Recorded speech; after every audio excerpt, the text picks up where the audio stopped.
Jack Roberto update dyan sa birthday ni Attorney Jed. Ay magkakasama ang Team Lota. Ito pang maswerte nakapagpa-picture kay Jack Roberto dyan. Ayun pang reaction, no? Nakapagpa-picture kay Jack Roberto. Sana all. Okay guys, we're here sa isang restaurant dito sa Mandaluyong. Ano ba meron ngayon, boss? Bagong labas na big bike. Ulit. Alam ba, may akala ko kasi nasa Mandaluyong ako. Alam pala, na iba na. Dito kami sa Alabang. Ano ba kasi pinupunta mo sa Mandaluyong?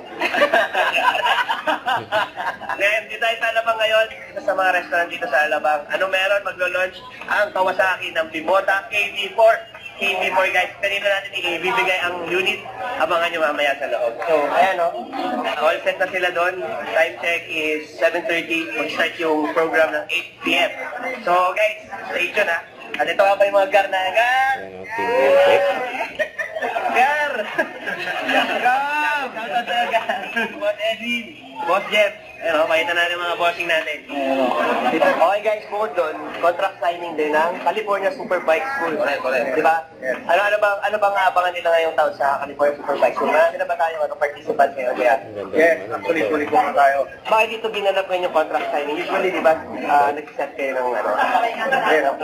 Ilinapit natin doon sa place namin ko sa dito sa Ayos. Ano bang pala talaga, no? Kala ko nalalo. Hindi ko alam kung sino pinupuntahan ni Jack sa Alabang. Okay. Sino ba? Sino? Cut! Mamaya yung pagbibigay, yung unang owner ng Bimota KV4. Surprise. Abangan nyo mamaya, ha? So, ayun. Ready na lahat sa loob. See you later. Let the good time roll. Let's go! Bye! Huwag kalimutan mag-subscribe, click ang notification bell for more update po ang future reaction vlog. Bye guys, thanks for watching.